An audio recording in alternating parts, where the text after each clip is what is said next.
సినిమాని సినిమాలాగా చూడండి అనే వాళ్ళకి ఈ వీడియో అంకితం మామ వెంటనే షేర్ చేయి. ఇది ఎందుకు చెప్తున్నానో నేను వేరియస్ ఎగ్జాంపుల్స్ కూడా ఇస్తాను. ఇయర్ 2006 మామ. అప్పటికి ఇంకా పోకిరి రిలీజ్ కాలేదు.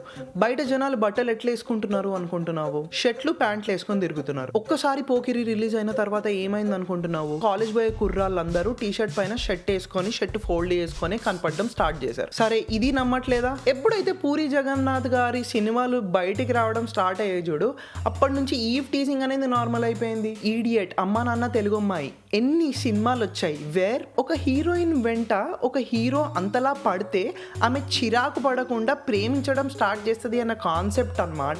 అంత అటెన్షన్ కాలేజ్కి వెళ్ళే ఒక అమ్మాయికి ఇస్తే కంపల్సరీ లవ్ లో పడుతుంది అంతే. ఇదంతా ఎందుకు జరుగుతుంది తెలుసా? నా రీసెర్చ్ ప్రకారం మన హ్యూమన్ బ్రెయిన్ ఏదైతే ఉంది చూడు, మనకు నచ్చిన వాళ్ళలాగా ఉండాలి, వాళ్ళని కాపీ చేయాలి.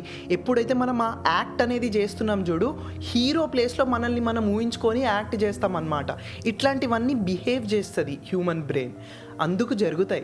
ఇట్లా చెప్పుకుంటూ పోతే 190 ఎగ్జాంపుల్స్ ఉన్నాయి మామ. దాని గురించి ఒక యూట్యూబ్ వీడియోనే చెయ్యొచ్చు. అందుకే చెప్తున్నా, నా ఆడియన్స్లో future directors, writers, screenplay, cinematographers ఎవరైనా ఉన్నారనుకో, దయచేసి మంచి సినిమాలు తీయండి, సరేనా?